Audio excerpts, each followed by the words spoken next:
말씀 나누겠습니다. 산상수훈 11번째입니다. 마태복음 5장 14절에서 16절까지 말씀 함께 봉독하겠습니다. 너희는 세상의 빛이라.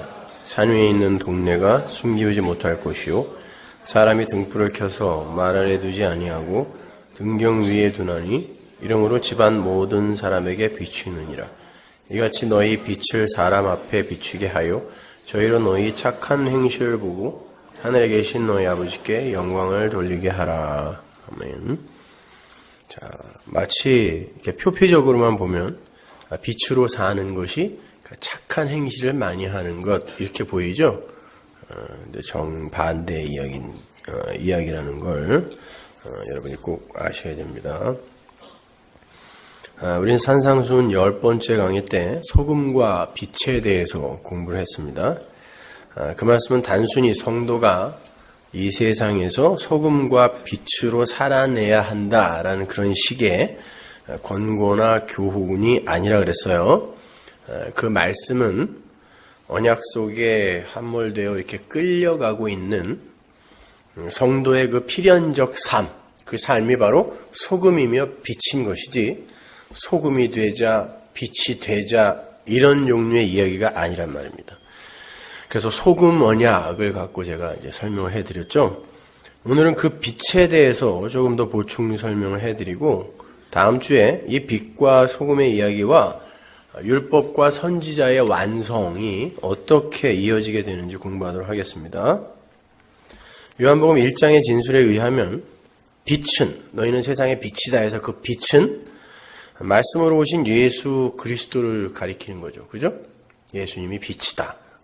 중요한 구절이니까 다시 한번 확인하고 갑니다. 요한복음 1장 1절 보세요. 태초에 말씀이 계시니라. 이 말씀이 하나님과 함께 계셨으니 이 말씀은 곧 하나님이시니라. 그가 태초에 하나님과 함께 계셨고 만물이 그로 말미암아 지은 바 되었으니 지은 것이 하나도 그가 없이는 된 것이 없느니라. 그 안에 생명이 있었으니 이 생명은 사람들의 빛이라. 빛이 어두움에 비추되 어두움이 깨닫지 못하더라. 여러분 성경을 읽으시면서 이렇게 빛, 소금 이런 게 나오면 여러분이 알고 있는 그런 종류의 빛, 그런 종류의 소금 이런 걸 떠올리시면 안 돼요. 히브리 사람들이 이걸 들었을 때 1차 수신자가 그들이니까 어떤 그 의미로 받아들였는가를 여러분 알고서 그렇게 하셔야지 그냥 빛이다, 소금이다 이러니까 우리가 알고 있는 게 아니면 소금, 썩지 않게 하는 거, 녹아서 다른 이들을 유익하게 하는 거, 밝게 비추는 거 그냥 이렇게만 이해하고 계시면 안 된단 말이에요.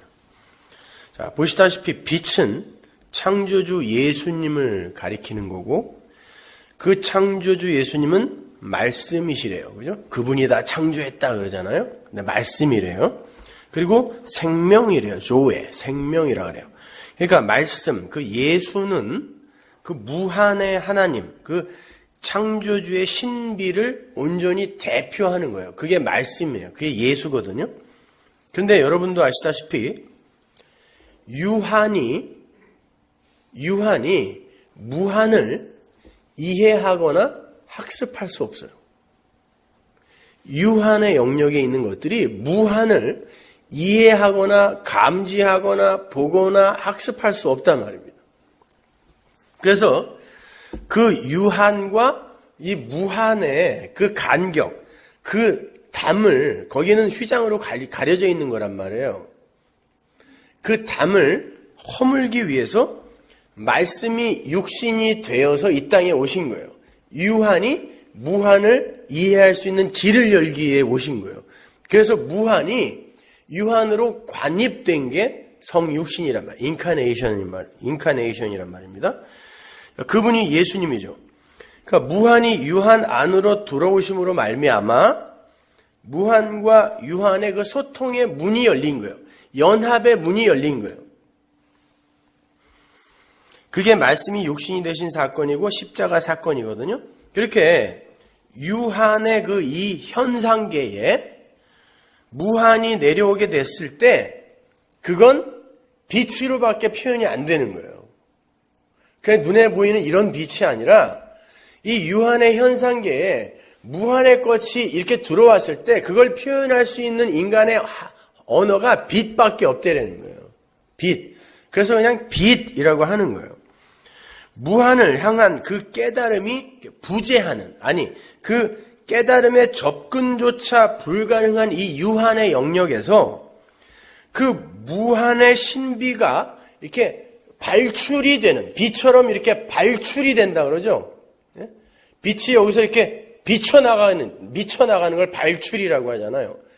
그렇게 이 유한의 영역에서 그 무한의 신비가 이 발출되는 이 자체가 곧 하나님의 그 신비로서의 이 빛이 되는 거예요. 그래서 그냥 빛이라고 하는 거지, 이렇게 밝히 비치는 이런 종류의 빛, 레이저 광선 같은 그런 빛이 아니란 말입니다. 또한 그 무한의 그 신비는, 그 묵시의 무한의 신비는 이 창조의 영역을 담보하고 있죠. 담보한다라는 건 반드시 창조를 이루어낸다라는 걸 담보한다 그래요. 담보로 잡는다라는 말도 있지만 그 담보한다라는 말이 확실하게 이 창조의 영역을 만들어낸다라는 말이에요. 그 무한의 신비란 말이에요. 그것이요. 그래서 이 무한의 신비는 창조의 영역을 담보하고 있기 때문에 조의 생명이라고 부르기도 하는 거예요. 그래서 그 말씀을 빛이라고도 하고 생명이라고도 하는 거예요. 그냥 단어의 이해, 그 수준에서 머물러 버리면 안 된단 말이에요, 여러분. 여러분이 알고 있는 이 현상계의 단어, 그걸로 그냥 이해를 하시면 안 된단 말입니다. 그렇게 그 빛은 어둠의 영역, 이 땅의 영역인 이 현상계에서 이해 불가의 비밀, 무스테리온이죠. 그래서 그 빛이 왔는데 어둠이 이해 못하더라, 받아들이지 않더라 라고 이야기를 하는 거예요. 이 현상계에서 그 무한의 신비는 이해 불가란 말이에요. 그래서 빛이, 무한의 신비가 왔는데 이 어둠, 현상계가, 육의 세계가 그걸 못 알아먹는 거예요. 이해를 못 한다는 거예요. 빛이신 예수, 그 무한의 묵시를 이해할 수 없는 유한의 어두움됨이죠. 그죠? 이 세상은 뼛속 깊숙이 그 실존의 한계에 이렇게 사로잡혀버린, 눈에 보이는 거에 이렇게 사로잡혀버린 자신의 그 내부의 의지로 그 무한의 생명을 쟁취해보겠다는 그 욕망의 노예가 되어버린 코스모스, 세상인 거예요, 여기는. 그래서 빛이, 무한의 신비가 오면 이 현상계에 묶인 자들은 그걸 못 알아보게 돼 있어요. 당연히 못 알아봐야 돼요. 그런데 예수님께서 산상수훈을 통해서 너희가 세상의 빛이다라고 이야기를 한단 말이에요. 이걸 어떻게 이해하실 거냔 말이에요. 여러분, 성경이 그냥 여러분이 이렇게 표피적으로, 문자적으로 읽는 수준이라면 그건 아무나 다 이해할 수 있잖아요. 근데 성경은 세상에게 이렇게 가리워져 있단 말이에요. 아무나 못 알아먹게 만들어놨단 말이에요, 하나님이. 그래서 그냥 이렇게 표피적으로, 문자적으로 도올 김용옥도 이해할 수 있는 그런 문자적인 이해, 이게 성경의 이해가 아니란 말이에요. 성도만 이해할 수 있어요. 너희가 세상의 빛이다. 아니, 어떻게 우리가 세상의 빛이에요? 우린 여전히 현상계에 갇혀있고 어두움에 불과한데 하나님이 너희가 세상의 빛이래요. 그 빛은 우리가 본 것처럼 무한의 신비요, 예수 그리스도요, 말씀이요, 생명이란 말이에요. 근데 지금 예수님이 바로 그 단어를 써서 너희가 세상의 빛이다라고 이야기하고 있단 말이에요. 이걸 어떻게 이해할 것인가? 자, 이걸 잘 이해하셔야 돼요. 너희는 세상의 빛이다라는 어구에서 세상이라고 번역이 된 단어가 코스모스예요. 이 코스모스라는 단어는 질서죠, 원래가. 질서, 혹은 이 질서 있는 장식, 기구, 이런 걸 가리키는 거예요. 질서 있는 기명, 장식, 질서, 뭐 이렇게 해석을 하면 돼요. 그러니까 히브리 사람들에게 있어서 코스모스는 그냥 세상, 우주 이런 개념이 아니라 순서적이며 체계적이며 체계적인 그 어떤 질서 체계예요. 코스모스는. 그러니까 히브리 사람들에게 있어서 이 코스모스는 단순한 우주, 세상이 아니고 적어도 오늘 본문에서는 그 세상이 단순히 하나님의 선택 밖에 있는 그런 영역과 존재만을 가리키는 게 아니란 말이에요. 그 코스모스는. 잘 보세요. 지금 산상수훈이 떨어지고 있는 장소가 어디죠? 산이죠. 그러니까 산상수훈이지. 산이란 말이에요. 마태복음 5장 1절을 보면 그 산이 어떤 산인지가 나와요. 한번 보세요. 예수께서 무리를 보시고 산에 올라가 앉으시니 제자들이 나온지라. 여기서 산이라고 번역이 된 헬라어 오로스 앞에 정관사가 붙어 있어요. 토라고. 그러니까 그 산, 아무 산이라 아니라 그 산이 어떤 특정한 산이란 말이에요. 왜 마태가 그 산이라고 정관사를 붙여서 표현했을까? 마태는 지금 그 산이 예수님의 산상수훈 강화와 밀접한 관련이 있는 산이라는 걸 암시하는 거예요. 지금 예수님이 앉아 계신 산은 시온산이란 말이죠. 그 시온산은 뭘 의미하냐면 그 영적 예루살렘, 하늘의 예루살렘을 상징하는 거예요. 그러나 이게 역사 속에서 이해될 때는 그 시온산 위에 뭐가 있었어요? 예루살렘 성전이 있었단 말이에요. 율법의 신의 산으로 이해가 돼요. 이게요. 인간들에게, 선악과 따먹은 인간들에게 묵시의 신비가 내려가면 항상 현상계의 수준으로 이해를 하게 돼요. 그래서 시온산, 예루살렘, 하늘의 예루살렘이 이 세상에서 이해되어질 땐 이 세상의 시온산, 그 예루살렘, 신의 산으로 이해가 되어지는 거예요. 성경에 여기에 대한 이야기가 많이 나오는데 제가 차차 찾아드릴게요. 그런데 그 거룩한 성 새 예루살렘을 품고 있는 이 은혜의 산, 시온산이 이 율법의 세상에서는 신의 산으로 오해되어진다 그랬어요. 그래서 하늘의 은혜를 설명해주면 전부 율법으로 받아들이는 거죠. 이 성경을, 이 은혜가 가득 적힌 성경을 인간들에게, 현상계의 인간들에게 주니까 전부 도덕과 윤리와 규례와 규범으로 받아들이는 것과 똑같은 이야기를 하는 거란 말이에요. 자, 지금 그 산, 두 가지를 공히 상징하고 있는 지금 그 산이 나오는 거예요. 그 산. 시편에 보면 내가 산을 향하여 눈을 들리라 나의 도움이 어디서 올꼬? 라는 시편 121편인가요? 그런 말이 있죠. 우리의 도움은 하늘의 예루살렘이 있는 바로 그 산, 성전이 있는 그 산, 하나님의 보좌가 있는 곳, 거기에서 우리의 도움이 오는데 우리는 우리의 도움을 그 율법적인 예루살렘이라는 그 산, 신의 산으로 이해를 하여 거기서 도움을 얻으려고 하는 거란 말이에요. 그래서 내가 산을 향하여 눈을 들리라 나의 도움이 어디서 올 거를 진짜 하나님의 백성 교회가 읽으면 하늘의 예루살렘을 떠올리지만 내가 산을 향하여 눈을 들리라 나의 도움이 어디서 올 거 이걸 현상계에 있는 세상이 읽게 되면은 저 예루살렘 저 시온산 그거 지켜서 내가 그걸 지킨 보상으로 얻는 유익을 생각하게 되는 거란 말이에요. 조금 어렵지만 한번 끝까지 한번 잘 들어보세요. 자, 갈라디아서 4장으로 가보면 그 내용이 조금 쉽게 이해가 갈 겁니다. 갈라디아서 4장 21절 보세요. 내게 말하라 율법 아래 있고자 하는 자들아 율법을 듣지 못하였느냐? 기록된 바 아브라함이 두 아들이 있으니 하나는 계집종에게서 하나는 자유하는 여자에게서 났다 하였으나 계집종에게서는 육체를 따라 났고 자유하는 여자에게서는 약속으로 말미암았느니라. 이것은 비유니 이 여자들은 두 언약이라 하나는 시내 산으로부터 종을 낳은 자니 곧 하가라. 이 하가는 아라비아에 있는 시내 산으로 지금 있는 예루살렘과 같은 데니 예루살렘은 어디 있어요? 시온산에 있는데 바울은 시내 산이 예루살렘이래요. 그죠? 시온산 위에 있는 거란 말이에요, 예루살렘은. 근데 사도 바울은 시내 산이 지금 예루살렘과 같은 데라 그래요.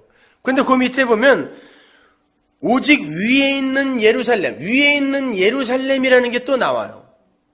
그러니까 이 위에 있는 예루살렘을 설명하기 위해 땅에 예루살렘을 주었더니 성전을 주었더니 그걸 현상계 속에서 육적 예루살렘으로 끌어당기는 게 이 인간들의 어두움이란 말이에요. 자, 빛이라는 게 뭔지 이제 조금씩 벗겨지는 거예요.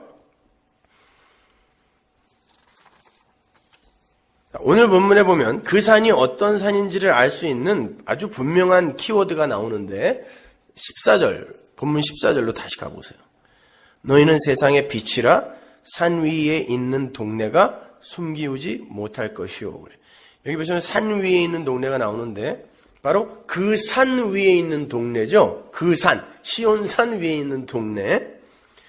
여기서 산이라고 번역이 된 헬라어 호루스는 그냥 이 산을 의미하기도 하지만 영적 성숙의 의미를 포함함과 동시에 이 드러냄, 발출을 의미하는 그 수직적인 그 내부 세계의 깨달음을 상징하는 단어이기도 해요.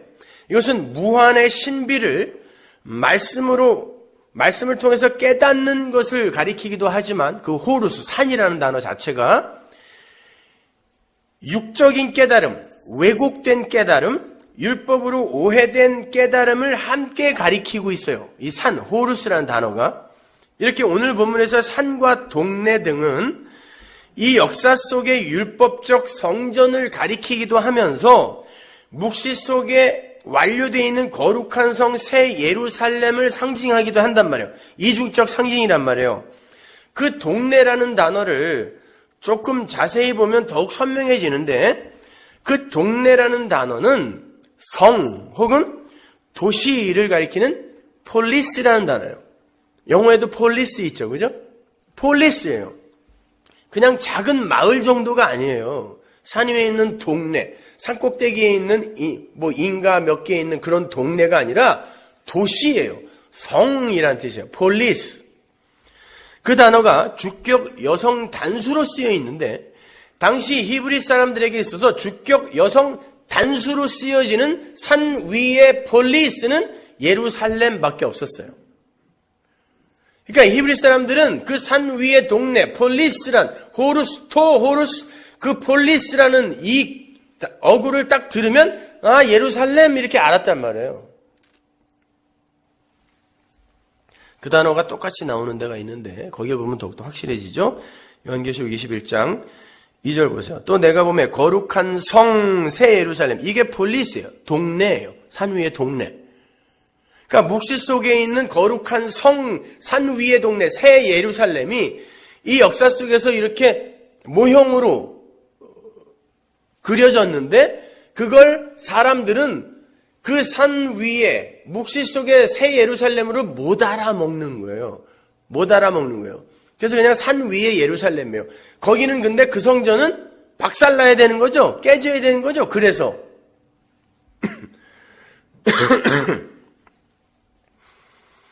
그러니까 그 산은 바로 예루살렘이 건설된 시온산을 말하는 거고 그 시온산 위에 세워진 그 산 위의 동네는 예루살렘인 거예요. 근데 그 히브리서로 가보면요.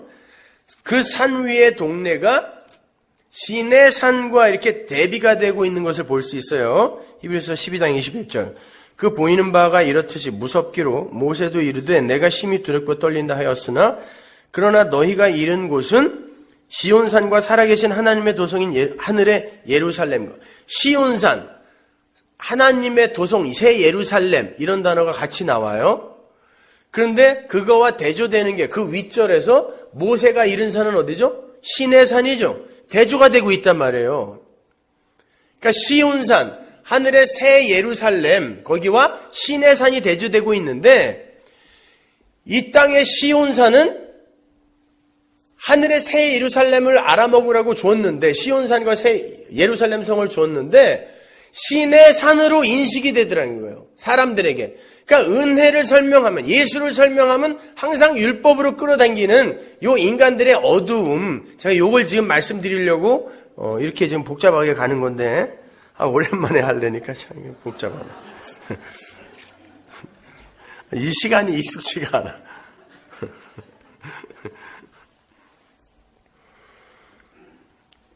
자, 그건 어두움은 절대 빛을 못 알아본다는 걸 성경이 강조하고 있는 거예요.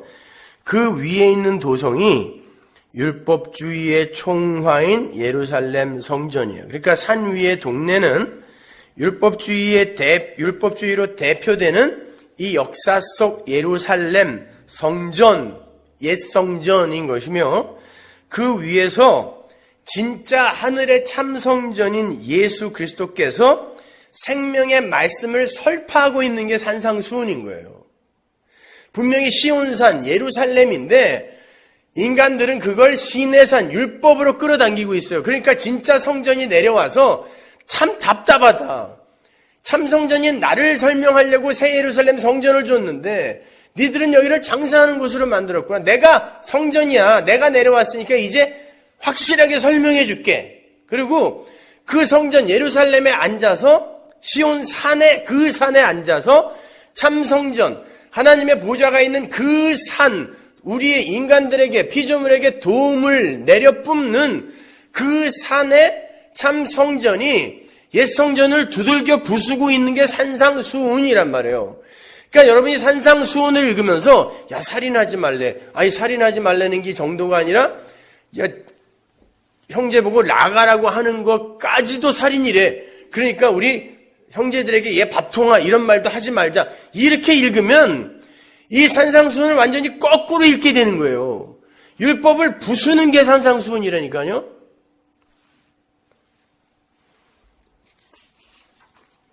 은혜의 십자가가 율법의 성전을 부수고 있는 형국. 이게 산상수훈이에요. 성도가 품은 빛에 의해 그 산 위의 동네가 이제 감추어짐이 없이 숨기지 못하고 드러나게 된다. 이렇게 말씀하시죠. 너희는 세상의 빛이다. 그 빛에 의해 산 위의 동네가 숨기지 못한다. 라고 이야기를 하셨잖아요. 거기에는 절대 부정을 나타나는 우라는 단어가 쓰였거든요. 그러니까 반드시 드러난다는 거예요. 절대로 숨기지 못하는 거예요. 뭐가요?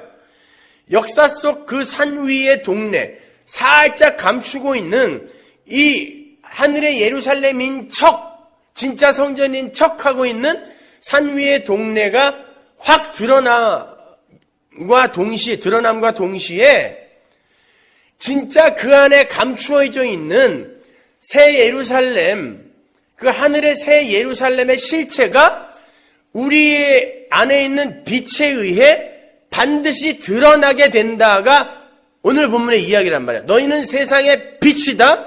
그 빛에 의해, 너희 안에 들어있는 그 빛에 의해 이 율법주의의 예루살렘의 실체가 폭로되고 그 안에 감추어둔 진짜 하늘의 새 예루살렘의 의미가 사람들에게 이렇게 증거되게 될 것이다 라는 그런 말이에요. 그러면 이제 우리 안에 있는 빛이 무엇인가가 조금씩 선명해지는 거예요. 그렇게 옛 성전인 예루살렘에서 예수님이 세상의 빛, 세상은 코스모스라 그랬죠. 그 코스모스를 이야기하고 있는 거예요. 근데 그 코스모스는 순서적이며 체계적인 질서를 이야기한다 그랬잖아요. 지금 예수님이 시온산 위의 예루살렘 옛 성전에 앉아서 율법주의의 총화 그 자리에 앉아서 질서, 코스모스를 이야기하고 있어요. 그런데 여러분, 이 질서, 코스모스가 체계적이며 차서적이며 질서의 것으로 존재하는 어떤 것을 이야기한다 그랬잖아요. 그게 뭐예요? 차서가 있고 질서가 있고 규격이 있고 한 율법인 거예요. 코스모스. 그래서 시온산 위의 예루살렘에서 코스모스의 빛이라고 한 것은 뭐냐면 너희가 바로 이 율법주의 안에 어떤 빛의 역할로 살게 된다는 뜻이에요. 그 말은 무슨 말이냐면 우리의 이 육을 갖고 있으면서 우리 안에 빛이신 새 생명이 들어오죠. 그것처럼 이게 옛 성전이란 말이에요. 사실은 우리의 육이 어떤 말씀을 받아도 항상 인간 중심이며 인본주의며 그리고 규례와 명령으로 먼저 받아들이게 되는 이 몸뚱아리. 지금도 그렇잖아요. 이거. 괜히 두려워지고 불안하고. 그 안에 빛을 가진 자라는 말도 되지만 온 세상이 전부 율법으로 흘러가죠. 그죠? 인본주의며 율법주의잖아요. 선악과 따먹은 아담들이 구축해가는 게 역사이며 인생이니까 그 속에서 빛이 무언가를 드러내는 자로 택함받은 자가 우리란 뜻이에요. 또 그러니까 내 안에서 먼저 이 옛성전 안에서의 빛을 가진 자로 나는 뭔가를 체휼하고 경험하게 되고 또 이 역사 속에서 온 세상이 다 율법으로 흘러가잖아요. 그죠? 이게 코스모스예요. 그러니까 코스모스, 세상은 율법이라는 단어로 바꿔도 돼요. 그 안에서 어떤 빛으로 존재한단 말이에요. 근데 그 빛이 뭐였냐면 예수, 생명, 무한의 신비 이런 거였단 말이에요. 그러니까 여러분은 이 역사 속에서 이 세상 속에서 육을 입고 있으면서 바로 그 예수가 누구인지, 왜 이 세상은 그 빛에 의해서만 창조되어야 하는지, 그리고 왜 그 빛 안에만 생명이 있는지를 드러내고 교훈하고 전이하고 하는 이런 삶을 산다는 거예요. 그래서 너희는 세상의 코스모스, 율법 안에 빛이다라고 하는 거예요. 너무너무 쉽게만 공부를 했었는데 세상의 빛 그러면 그냥 그래 빛이 되어서 등불이 되어서 환히 비추어주자 이렇게만 배웠는데 이렇게 설명해 주니까 그냥 너무 어렵죠. 근데 이런 거 몇 개만 여러분이 이렇게 제대로 숙지를 해놓으면은 또 다른 성경들의 여러 부분이 명쾌하게 잘 풀릴 수 있어요. 그러니까 어렵다고 지루하다고 생각하지 마시고 한번 잘 들어보시란 말이에요. 그렇다면 이제 코스모스 안에, 율법 안에, 세상 안에 빛을 품게 되는 성도가 어떻게 가짜 산 위에, 그 가짜 산 위의 동네를 폭로해내고 진짜 산 위의 동네를 증명해내는지 한번 보잔 말이에요. 여러분 구약의 옛 성전을 머리에 떠올려 보세요. 이방인의 뜰, 여인의 뜰, 남자의 뜰, 뜰을 지나요. 마당을 지나면 번제단, 물두멍, 성소, 그 안에 등대, 향단, 떡상, 휘장, 그 안에 들어가면 법궤, 증거궤, 이렇게 차서와 순서가 있어요. 이게 다 예수 그리스도를 순서적으로 설명해 주는 거예요. 근데 이걸 예수로 못 이해하고 못 알아먹는 거, 못 풀어내는 거, 이게 율법이란 말입니다. 이걸 세상 코스모스라고 한단 말이죠. 자, 이게 다 예수를 설명하는 건데 무한의 신비가 하늘의 묵시, 말씀이 이 땅에 내려왔는데 사람들이 그걸 그냥 질서, 규범, 코스모스로 이해하고 있을 때 그 안에 이걸 반드시 이렇게 폭로시키고 증명해내는 어떤 것이 있는데 그게 빛이라는 거예요. 그러면 성막, 성전 안에 빛이 있죠? 뭐예요, 그게? 등대잖아요. 성소 안에 등대란 말이에요, 그것이요. 제가 지금 그 빛을 요 등대와 연결을 시켜서 계시록까지 끌고 갈 거예요. 한번 보세요. 성전 안에 절대 꺼져서는 안 되는 빛이 있어요. 제사장들이 이것 꺼뜨리면 큰일 나는 거예요. 그게 등대예요.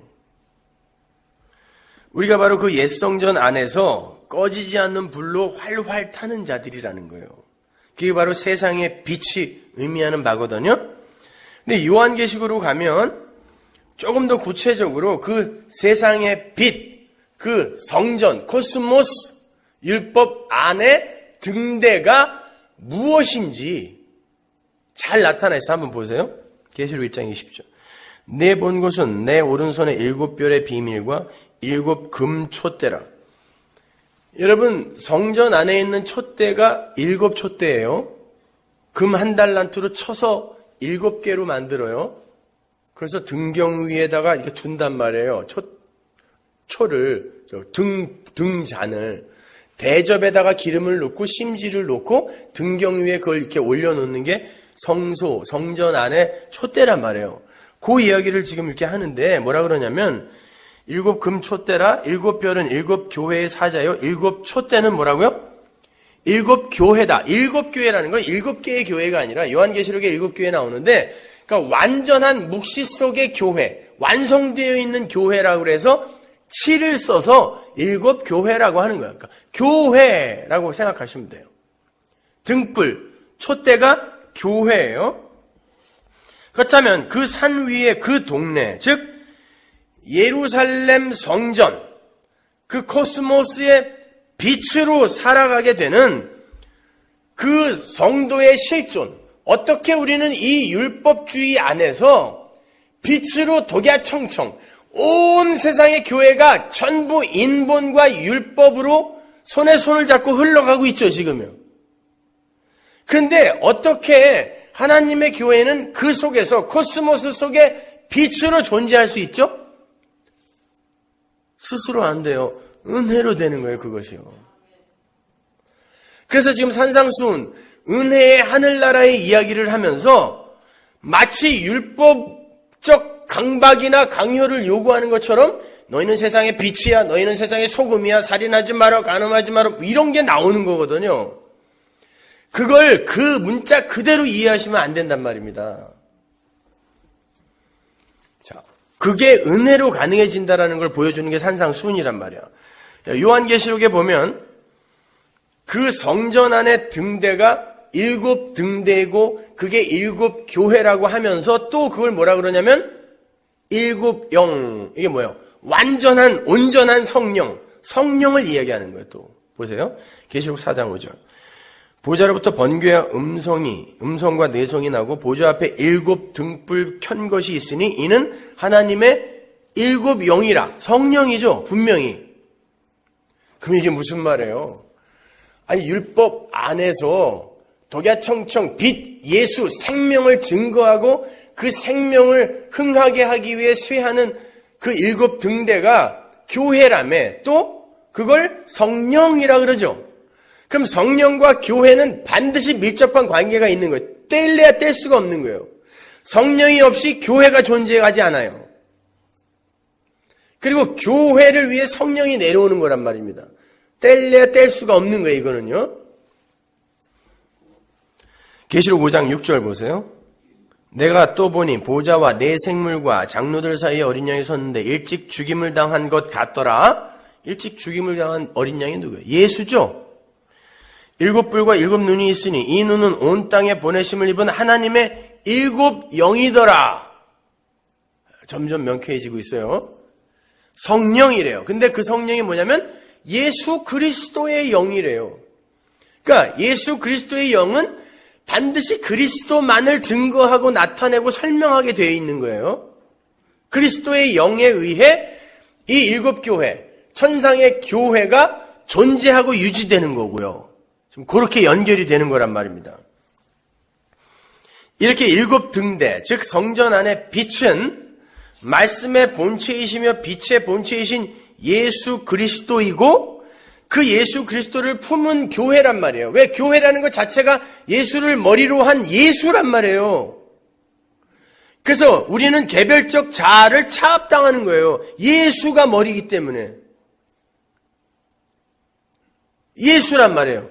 여러분도 예수예요. 뭐 이만이나 이런 사람처럼 내가 메시아다 이게 아니라, 이런 의미에서 예수가 아니라 그리스도가 머리가 되어 우리를 하나로 만들어 놓은 교회이기 때문에, 그래서 우리는 예수다라고 이야기할 수 있는 거란 말입니다. 그 예수만 하나님이 받아요. 그 예수만. 요한계시록에 보면 하나님 나라에 나무가 서 있죠. 나중에 완성된 새하늘과 새 땅을 보니까 나무가 서 있는데 그 나무가 뭐라 그래요? 생명나무예요. 선악과 나무는 없어졌어요. 생명나무. 그러면 요 하나님 나라를 식양대로 요 모형으로 만든 게 성전이었으니까, 그러면 그 성전 안에 나무 모양이 촛대밖에 없단 말이에요. 그래서 잎사귀, 뭐 나무 줄기 이렇게 만드는 거예요. 7 줄기 이렇게. 그러면 그 등대는 뭐예요? 등자는 생명나무 예수 그리스도를 이야기하는 거란 말이에요. 그 예수 그리스도가 지성소 밖으로 나와 있는 건 그 예수가 역사 속으로 들어와서 바로 우리 역사 속, 현상계 속에 우리를 구원하는 자로 존재하기 때문에 나무가 밖에 나와 있는 거란 말이에요.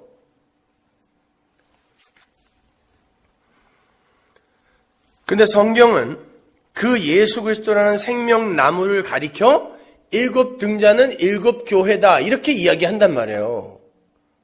그러니까 여러분은 예수란 말이에요. 예수가 되어 장자가 되어 구원을 받는 거예요. 제가 그거는 다음 주에 12아들의 이름을 갖고 어떻게 우리가 아들이 되는지를 설명할 거예요. 오늘 하려고 그랬는데 시간이 너무 없어서 다음 주를 미뤘고요. 그리스도를 머리로 하여 연합된 교회의 모습, 이게 7 등잔, 7 등대, 7 촛대인 거예요. 근데 여기에서는 7 영이 7 눈이라 그래요. 7 눈은 어디서 봤어요, 여러분? 스가랴서에 나오잖아요. 스가랴서 4장 2절 보세요. 그가 내게 묻되 네가 무엇을 보느냐? 내가 대답하되 내가 보니 순금 등대가 있는데, 또 나와요. 그 꼭대기에 주발 같은 것이 있고, 이게 대접이에요. 그 등대에 7 등잔이 있으며 그 등대 꼭대기 등잔에 7 관이 있고, 그 등대 곁에 2 감람나무가 있는데 하나는 그 주발 우편에 있고 대접 우편에 있고 하나는 그 좌편에 있나이다 하고, 내게 말하는 천사에게 물어 가로되 내 주여 이것들이 무엇이니까? 내게 말하는 천사가 대답하여 가로되 네가 이것들이 무엇인지 알지 못하느냐? 내가 대답하되 내 주여 내가 알지 못하나이다. 그가 내게 일러 가로되 여호와께서 스룹바벨에게 하신 말씀이 이러하니라. 만군의 여호와께서 말씀하시되 이는 힘으로 되지 아니하며 능으로 되지 아니하고 오직 나의 신으로 되느니라. 요 등대가 환상으로 나왔는데 갑자기 그 등대가 뭡니까? 라고 물어봤더니 천사가 대답은 안 해주고, 이는 능으로 되는 것도 아니고 힘으로 되는 것도 아니고 하나님의 신, 하나님이 이렇게 만드시는 거래요. 등대를요. 등대의 불, 그 빛은 너희들의 힘과 능으로 되는 게 아니라 하나님의 신, 성령에 의해 붙는 거라는 거예요. 빛난다는 거라는 거예요. 빛이 난다라는 거예요. 7절. 큰 산아, 네가 무엇이냐? 내가 스룹바벨 앞에서 평지가 되리라. 그가 머릿돌을 내어놓을 때에 무리가 외치기를 은총이 그에게 있을지어다 하리라 하셨고, 여호와의 말씀이 또 내게 임하여 가라사대 스룹바벨의 손이 이전에 지대를 놓았은즉 그 손이 또한 그것을 마치리라 하셨나니, 만군의 여호와께서 나를 너희에게 보내신 줄을 내가 알리라 하셨느니라. 작은 일의 날이라고 멸시하는 자가 누구냐? 이 7은 온 세상에 두루 행하는 여호와의 눈이라. 다림줄이 스룹바벨의 손에 있음을 보고 기뻐하리라. 여호와의 눈, 요한계시록에도 여호와의 눈 나와요. 그리고 7 등대, 7 영 막 나온단 말입니다. 여러분께서 지금 읽으신 스가랴서 4장의 내용은 스가랴가 본 환상이죠. 스가랴에는 총 7개의 환상이 나오죠. 7 하면은 무조건 하나님 나라 창조의 수 떠올리시면 돼요. 그러니까 하나님 나라가 어떻게 완성되는지를 7 환상으로 보여준 게 스가랴서란 말입니다. 그 중에 5번째 환상이란 말이에요, 이것이. 그 환상은 천상의 하나님 나라, 성전을 그려내면서 그 참성전이 지어져 가는 모습을 그려내고 있어요. 하나님 나라는 1차적으로 예수 그리스도를 가리키고 거룩한 나라로 부름을 받은 우리를 가리키잖아요. 그러니까 우리가 어떻게 완료가 되고 완성이 되는지를 보여주는 게 이 7 환상이며, 그게 하나님 나라의 완료예요. 근데 그 모습이 어떻게 설명이 되고 있어요? 등대에 7 촛대가 있고 그 양옆으로 2 그루의 감람나무가 있는데 그 감람나무에서 계속 기름이 흘러들어서 불이 안 꺼지는 거예요. 등대 자체에 무슨 능력이 있는 게 아니라 밖에서 기름이 계속 공급이 되는 거예요. 그래서 스가랴가 이게 뭡니까? 이게 교회라 그랬잖아요. 이게 하나님 나라라고 했잖아요. 그런데 이 나라가 어떻게 유지가 되냐면 성령에 의해 기름이 계속 공급이 됨으로 말미암아 요 빛이 계속 살아있는 거죠. 기름이 차단되면 끝나는 거예요. 그거는 안 되는 거예요. 교회 존재 자체가 안 되는 거예요. 그거는. 그러니까 기름이 계속 공급이 돼야 된다고요. 근데 그것이 힘으로 능으로 되는 게 아니라 현상계의 역사 속에서의 힘, 가치, 능력으로 그게 유지되는 게 아니라 하나님의 신, 성령에 의해 계속 공급이 된다라는 그런 뜻이란 말이에요. 그러니까 교회는, 성전은 이렇게 완성이 되는 거다를 보여주는 게 이 환상이란 말입니다. 이 환상에서 스룹바벨이 나오는데, 이 스룹바벨은 여호야긴, 우리 이번 주 주일날 이제 에스겔서 살펴볼 텐데, 거기에 보면은 여호야긴, 시드기야 이런 이제 유대의 마지막 왕들이 나와요. 그 여호야긴의 손자예요. 스룹바벨이 왕족이에요. 그러니까 그래서 이 스룹바벨이 이제 성전을 재건하기 위해서 이스라엘과 같이 나온단 말이에요. 그런데 그때 당시에는 굉장히 힘들었을 때였어요. 그래갖고 여기저기서 그 성전을 재건하는데 굉장히 방해가 있었고, 심지어 이 북이스라엘 사마리아 사람들까지 성전을 짓는데 와갖고 막 시체를 뿌려놓고 방해를 하고 그랬단 말이에요. 야, 이 상황에서 이 성전이 재건이 될까? 스가랴가 그랬겠죠. BC 520년부터 활동했던 선지자니까 BC 515, 516 뭐 그때에 성전이 완성됐으니까요. 이렇게 해서 이 성전이 완성될까? 그때 스가랴에게 이 환상을 보여준 거예요. 성전은 너희의 능과 힘으로 되는 게 아니라 여호와의 신 하나님이 하시는 거야. 어떻게? 성령을 부어서, 기름으로 부어서 하나님이 하시는 거라는 걸 보여주는 거예요.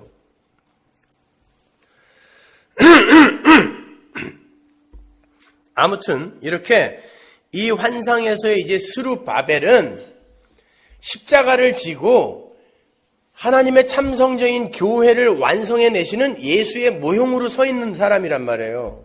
이 스룹바벨이. 그렇게 성령으로 완성되는 하나님 나라, 성령으로 완성이 되는 교회에 대한 그 묘사가 이 스가랴서 4장의 5번째 환상인 7 촛대와 2 감람나무 이야기란 말이에요. 교회는 이렇게 하나님의 은혜로 되는 거야. 그렇게 그 7 촛대의 불은 성령에 의해서 하나님의 나라로 함몰되어 들어가는 모든 역사 속 교회, 여러분을 상징하는 건데, 그래서 빛이라는 거예요. 빛. 그러한 구원의 사역이 끝나고 성령이, 그리스도의 영이 들어와서 모든 건 그리스도로 시작되어 그리스도로 끝나는 거야. 이게 이제 교회에게 성령의 기름이 막 공급되는 거잖아요. 그런데 이제 어느 시점에 이 역사의 종국이 와요. 결말이 온다고요. 그러면 그때는 이제 더 이상 이 성령의 기름이 교회가 이 세상에서 예수를 막 드러내고 이럴 필요가 없어요. 이제 끝이니까. 그러면 어떤 일이 일어나야 돼요? 7 주발, 7 대접의 기름이 쏟아져야 돼요. 그래서 요한계시록의 마지막 재앙이 7 대접이 쏟아지는 걸로 끝나는 거예요. 그게 끝인 거예요.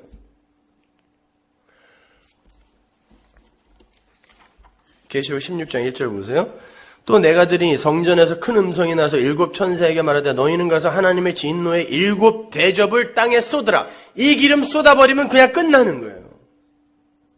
역사는 끝나는 거예요. 그리고 이제 우리는 하늘의 참빛인 예수 안에서 정말 그 묵시, 무한의 그 신비로 존재하게 되는 거예요. 그냥 영원히 빛으로. 이 역사 속에서는 성령과 함께 성령의 도우심으로 말미암아 예수를 증거하고 드러내고 전이하는 그런 빛으로 존재하게 됐지만, 이제는 그게 필요 없고 진짜 빛으로 연합이 되어버리는 거예요. 우리는요. 묵시 안에서. 그걸 요한계시록에서 이렇게 이야기하는 거예요. 7 대접이 쏟아짐으로 모든 재앙이 다 끝나버리고 이제 끝나는 거예요. 역사는 두루마리처럼 휙 말려 올라간다 그러죠. 그러니까 두루마리처럼 말려 올라갔다는 건 그 묵시가 쭉 펴지면 역사 속에서 그 두루마리가 쭉 펴진 게 역사라는 거 아니에요. 근데 나중에 이게 두루마리처럼 휙 말려 올라간다는 건 이 역사는 묵시를 펼친 거란 뜻이잖아요. 그죠? 그럼 보자고요. 예수 그리스도께서 교회를 탄생시키고 하늘로 승천하셨습니다.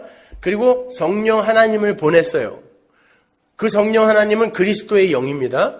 그래서 그리스도의 영은 이 땅에 내려와서 그리스도가 하신 일과 그리스도를 증거하고 설명하고 교훈해요. 그렇죠? 그 성령은 요한복음 15장 26절 보세요. 내가 아버지께로서 너희에게 보낼 보혜사 곧 아버지께로서 나오시는 진리의 성령이, 이게 일곱 영, 일곱 촛대죠. 오실 때에 그가 나를 증거할 거요. 그러니까 일곱 촛대, 그 성령의 기름을 부음받아 성령과 함께 일곱 촛대로, 등대로, 빛으로 이 세상을 살아가는 자들은 반드시 뭘 해야 된다? 예수를 증거하는 거예요. 나를 증명하고 나를 자랑하고 나의 어떤 가치와 자존심을 챙기는 게 아니라 예수를 증거하는 거예요. 그래서 너희는 세상 코스모스의 빛이다 라고 이야기하는 거예요. 예수님이.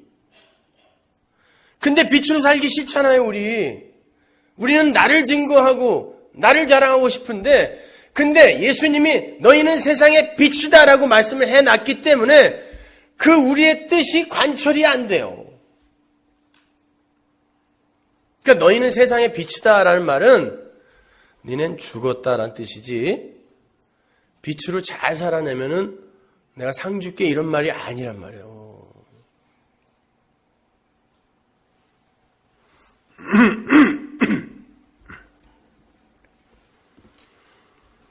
그러니까 세상의 빛은 예수라는 말씀, 그 은혜의 복음을 간직한 채 율법 아래의 그 아담들, 12지파 모두를 이렇게 심판해버리는 이 성도의 실존. 여러분이 지금 빛으로 살고 계시는 거예요. 착한 일을 많이 하고 음지에 있는 사람들을 따뜻하게 빛을 비추어서 행복과 평안과 기쁨을 누리게 해주고, 이게 빛으로 사는 게 아니라 이렇게 예수 없으면 우린 쓰레기네요 이렇게 증명해내는 게 빛으로 사는 거예요. 너희는 세상의 빛이다. 요한복음은 말씀이 바로 영이요 생명이라 그랬어요. 그죠? 이 말이 영이요 생명이다. 성령이요 생명이다 그랬잖아요. 그러니까 우리는 말씀으로 이렇게 공급을 받아서, 아 맞아, 우리는 예수 그리스도가 아니면 아무것도 아닌 존재가 맞아. 이렇게 영, 말씀에 의해 그걸 깨달아 알게 되고, 그게 빛을 가진 자예요. 그리고 그렇게 내가 그걸 증명하고 전이하는 도구로 쓰임을 받게 돼요.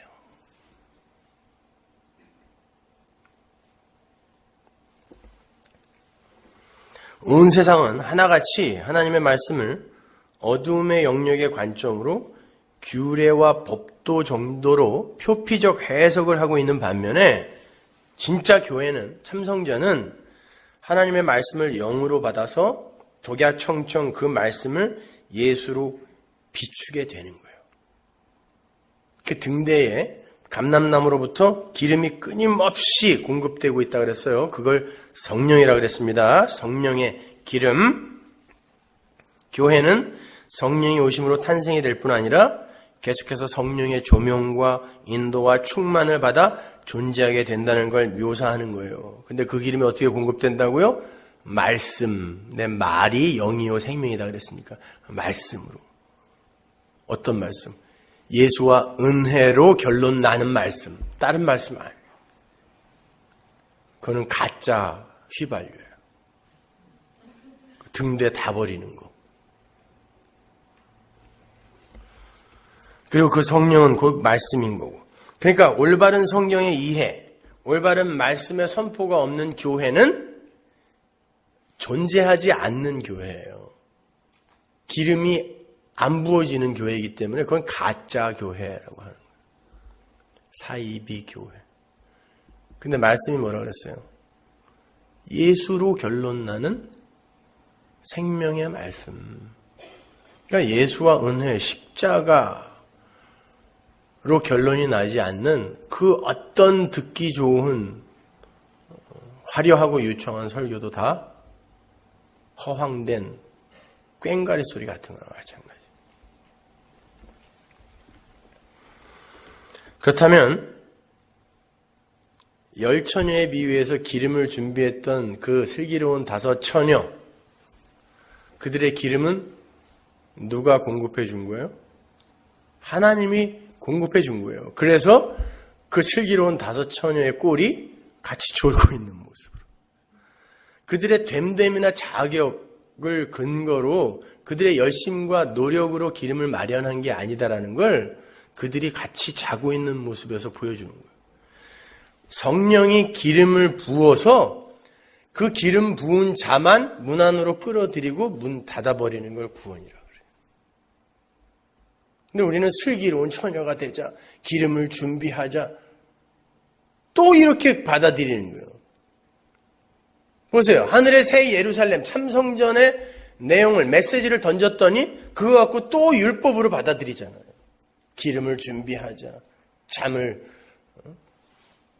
자지 말자, 깨어있자, 이렇게. 성령의 기름이 차단이 되면 그냥 그걸로 사망이에요. 그래서 기름이 있는 자가 구원받는 거예요. 그 바로 밑에 어떤 비유가 붙어 있어요. 기름을 준비한 5처녀 비유 밑에 1달란트 받은 자, 2달란트 받은 자, 5달란트 받은 자가 붙어 있잖아요. 근데 그 성전 안에 등대는 금 1달란트로 만드는 거라 그랬잖아요. 근데 그 달란트에 비해서 그 달란트가 뭐예요? 금 1달란트가 나오잖아요, 거기서. 그렇게 이어지는 거란 말이에요. 등불, 등대가 나오고, 그리고 그건 하나님이 은혜로 부어준 거다라는 결론을 지은 다음에 달란트의 비유를 붙여서 더욱더 강화시켜주는 그 내용을. 그럼 한번 보자는 말이에요.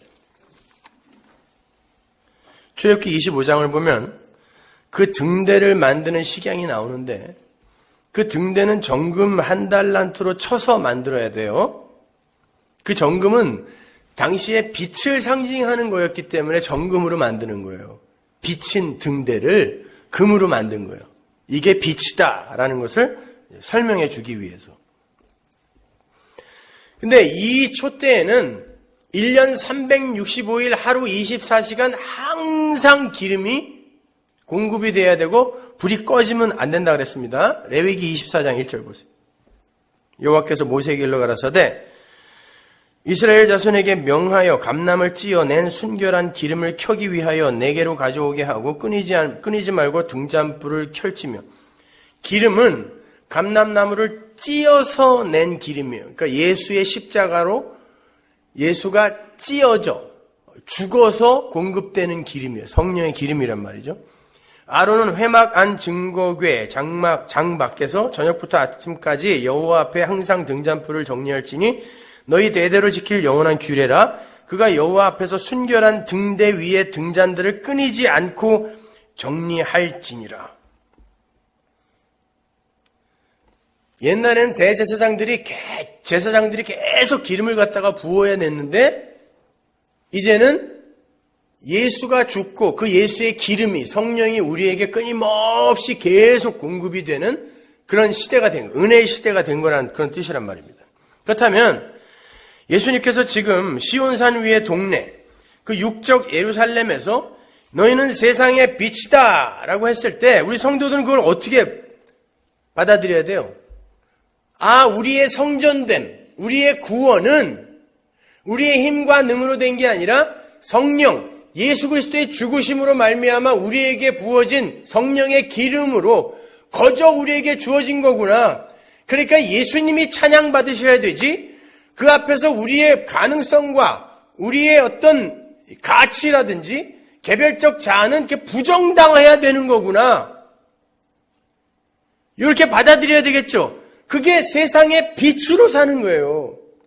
율법주의자들은, 인본주의자들은 아니야 우리가 할 수 있어. 그리고 우리의 구원에 우리가 기여를 할 수 있다니까?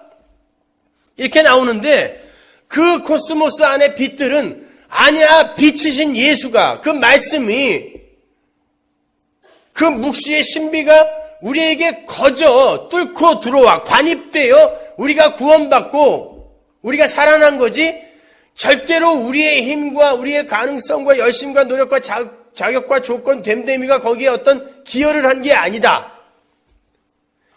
이거를 우리는 고백하게 되고 먼저 내가 고백하게 되고 그걸 다른 이들에게 말로 그 삶으로 또 전이시키게 돼요.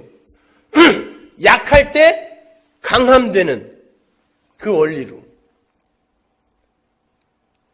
그러니까 그렇게 살기 싫어요. 그래서 그 촛대가 이 역사 속에서 볼 때는 활활 타오르는 게 아니라 이 코스모스 안에서 이렇게 꺼지는, 밟혀 죽는 모양으로 그려지는 거예요. 계시록에. 계시록 11장 3절 보세요. 내가 나의 두 증인에게 권세를 주니 저희가 굵은 베옷을 입고 1260일을 예언하리라. 이는 이 땅에 주 앞에 섰는 두 감람나무와 두 촛대니. 여기서는 일곱 교회는, 일곱 등자는 이제 천상에 완료된 하나님 묵시 속의 하나님 나라, 교회를 이야기하는 거라면 여기서 두 촛대라는 건 이 역사 속에서 증인으로서의, 복음의 전이자로서의 교회를 이야기하는 거예요. 그래서 둘이에요. 11 사람들의 율법에는 증인은 항상 둘이어야 되니까 그 촛대예요. 그냥 그 촛대. 두 촛대인데 만일 누구든지 저희를 해하고자 한즉 저희 입에서 불이 나서 그 원수를 소멸할지니 누구든지 해하려 하면 반드시 이와 같이 죽임을 당하리라. 저희가 권세를 가지고 하늘을 닫아 그 예언을 하는 날 또한 비 오지 못하게 하고 또 권세를 가지고 물을 변하여 피 되게 하고 아무 때든지 원하는 대로 여러 가지 재앙으로 땅을 치리로다. 저희가 그 증거를 마칠 때 무적행으로부터 올라오는 짐승이 저희로 더불어 전쟁을 일으켜 저희를 이기고 저희를 죽일 터인 즉 저희 시체가 큰 성길에 있으리니 그 성은 영적으로 하면 소돔이라고도 하고 애굽이라고도 하니 곧 저희 주께서 십자가에 못 박히신 곳이라. 빛으로 오신 예수가 이 코스모스, 세상, 율법, 그 시온산 위에 예루살렘, 거기에 골고다가 있잖아요. 율법주의에게 맞아 죽었죠. 빛이 꺼진 거예요. 역사 속에서 봤을 때는. 바로 그 자리에서 그 시온산 위에 예루살렘, 육적 예루살렘 옛성전에서 너희도 똑같이 그렇게 꺼질 거고 맞아 죽는다는 뜻이라고요. 근데 그렇게 죽어야 내 안에서 일을 하신 예수가 드러난다가 너희는 세상의 빛이다 라는 말이에요. 이해가 가세요? 네, 그러니까 이게 좋은 말이 아니에요. 무서운 말이라고. 이게 너희는 세상의 빛이다 라는 게. 그러면 이제 그 한 달란트의 비유가 쉽게 이해가 가겠죠. 주인이 떠나면서 5달란트, 모세 오경 율법인 거죠. 주고 가고 2달란트, 예수님께서 이 땅에 계실 때, 아직 십자가 지기 전이에요. 그때까지는 아직도 구약입니다. 그때 그 모세 오경 율법을 2가지로 줄여주죠. 하나님을 사랑하고 네 이웃을 네 몸처럼 사랑하라로 줄여주잖아요. 그리고 예수님이 십자가에서 죽으심으로 말미암아 그것조차도 완료가 되고 성령, 그리스도의 영이 우리에게 하나로 주어지죠. 1달란트인 거예요, 이것이. 그러니까 1달란트의 등대로 우리를 만들어버리는 게 이게 5달란트, 2달란트, 1달란트의 비유란 말입니다. 자, 마태복음 22장 36절 보세요. 선생님이요, 율법 중에 어느 계명이 크니까? 예수께서 가라사대 네 마음을 다하고 목숨을 다하고 뜻을 다하여 주 너의 하나님을 사랑하라 하셨으니 이것이 크고 첫째 되는 계명이요 둘째는 그와 같으니 네 이웃을 내 몸과 같이 사랑하라 하셨으니 이 두 계명이 온 율법과 선지자의 강령이니라. 보십시오. 여러분, 주 너의 하나님을 사랑하고 네 이웃을 내 몸처럼 사랑하라.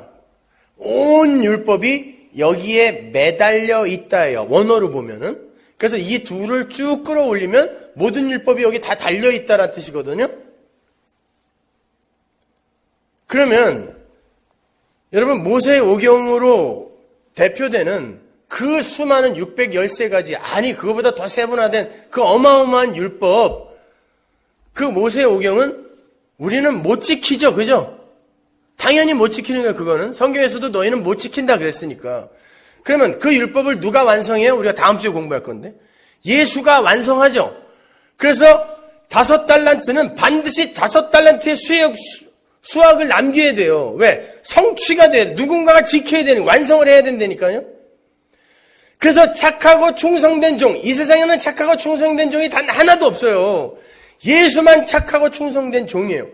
착하고 충성된 종이 나타나서 5달란트를 갖고 5개를 성취하여 남겨버리는 거예요.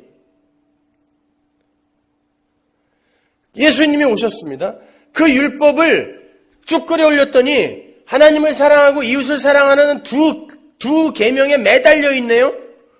이것도 당연히 지켜야 되는 거죠. 구약이니까. 그래서 예수님이 십자가 지시기 전에는 얘들아 11조 해라 그런 거예요. 11조는 십자가에서 자기가 완성할 건데도 불구하고 아직은 자기가 율법에 오셨기 때문에 그 옛 성전으로 예수가 죽는 거기 때문에 그렇기 때문에 예수님은 그 십자가 지시기 전에 예수님은 아직 우리의 신랑의 자격이 없는 거예요.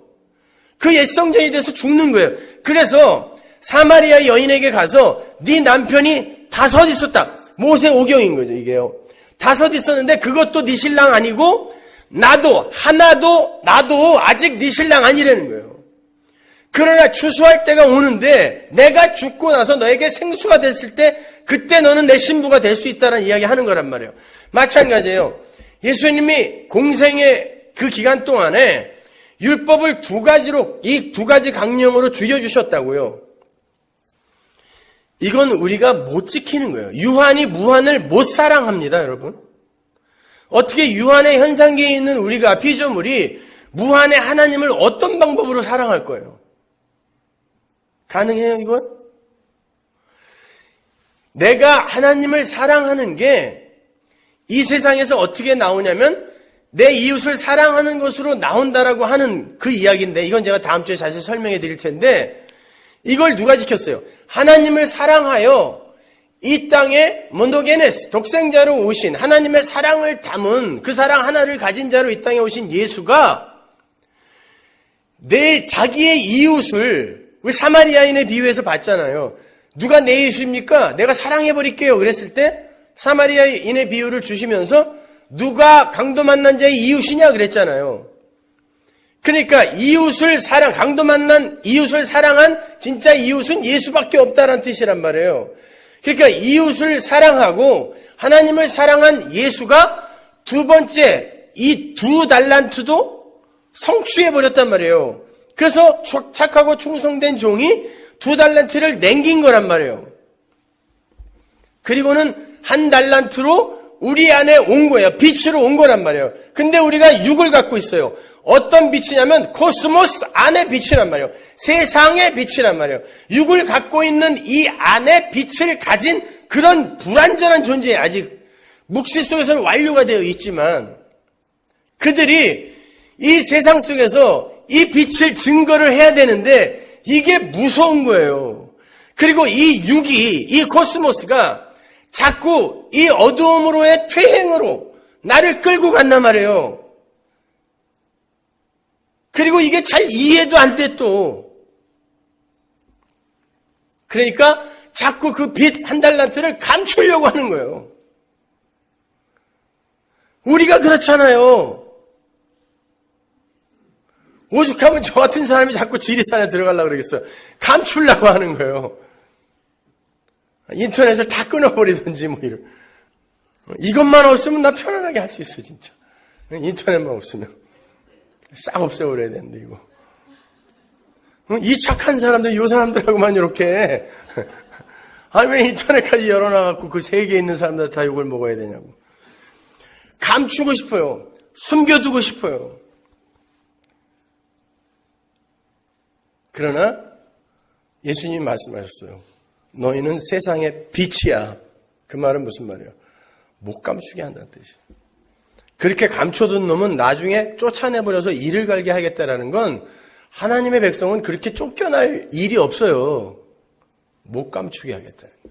그래서 여러분은 반드시 이 역사 속에서 그 빛, 내 안에 들어온 성령, 예수, 그 생명, 이걸 전이하고 증거해야 돼요. 이 사랑의 본체이신 하나님, 예수가 나에게서 내 입이나 삶을 통해 이렇게 다른 이에게 전이 되는 게 사랑하는 게 되는 거예요.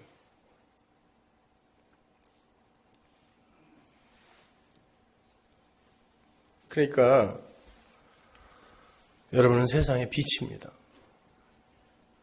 그래서 이렇게 뜻대로 안 되는 거예요. 살짝 숨어서 감추고 조금 세상 속에 스며들어 편안하게 살고 싶은데 자꾸 하나님이 들춰내시는 거예요.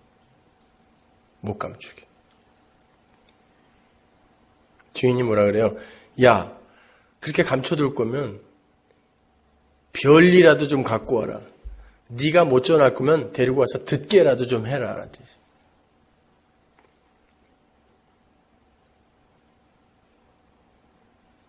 여러분은 빛입니다. 그래서 매일매일 이렇게 죽고 있는 거예요. 매 순간 죽고 있는 거예요. 그냥 이렇게 확 뒤져버렸으면 좋겠는데 성령이 기름을 계속 공급해 주네. 꺼트리지도 않아. 그럼 어떻게 해? 계속 비춰야 되는데. 비치는 건 죽는 거거든요. 근데 그 7 대접이 쏟아지는 날이 있어요. 그게 이 땅과 하늘이 두루마리처럼 말려 올라가는 현상계가 사라져버리는 그때예요. 그때는 여러분도 완성되는 거거든요. 그때까지는 계속 예수만 증거해야 돼요. 그러니까 지금 여러분이 이렇게 힘들고 어렵고 고통스럽게 가는 게 맞는 거예요, 여러분. 열심히 가세요. 저도 이렇게 열심히 살아있잖아요. 열심히 가지 않습니까? 살아계십시오. 기도하겠습니다. 하나님, 은혜를 감사합니다. 아버지 하나님, 하나님께서 우리를 붙들지 않고 이끌지 않으면 우리는 벌써 이 신앙의 길, 신앙의 여정 예전에 때려쳤을 사람들입니다. 이 역사 속에서 우리에게 주어지는 가시적 유익이 없고 보상이 없는데 우리가 어떻게 이 길을 이렇게 지속적으로 힘내서 갈 수가 있겠습니까? 모든 것이 하나님의 은혜입니다. 이만큼 끌려왔으니 또 그만큼 끌려가게 하여 주옵소서. 그리고 그 여정 속에서 우리의 삶 속에서 예수가 드러나게 하시고 예수가 전이되게 하여 주시옵소서. 예수님 이름으로 기도합니다.